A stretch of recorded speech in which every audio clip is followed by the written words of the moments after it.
તારા જવાથી વધારે કઈ ફેર ન પડે.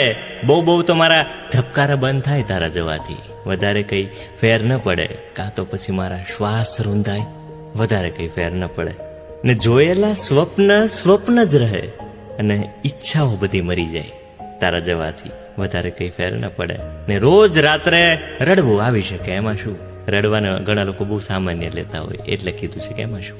રોજ રાત્રે રડવું આવી શકે એમાં શું, ને રોજ રાત્રે ઊંઘ બગડે તારા જવાથી. વધારે કઈ ફેર ન પડે, બહુ તો ધબકારા બંધ થાય તારા જવાથી. વધારે ફેર ન પડે. અને આ બે લાઈન મારી પર્સનલ છે કે કવિતાનો ભાવ ફરી જાય તારા જવાથી.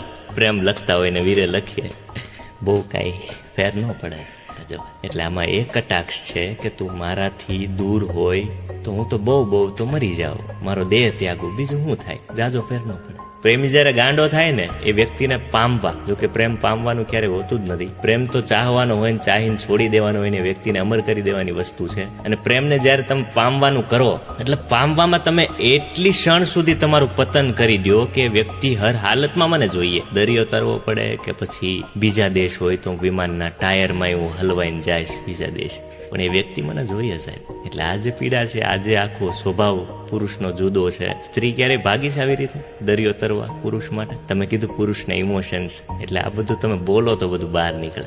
એટલે પુરુષ માટે હું એક પુસ્તક લખીશ, ફાટેલો શર્ટ. એનું શીર્ષક છે ફાટેલો શર્ટ. ફાટેલો શર્ટ, રેલાયેલી કાજળ જેમ આવ્યું સ્ત્રીઓ માટે, પુરુષ માટે આવશે ફાટેલો શર્ટ. એ પુસ્તક મારું બહુ સાદું શીર્ષક છે, પણ એની જે પીડા છે ને એ હું એમાં વર્ણવીશ કે પુરુષ કયા અંશે પીડાયો છે.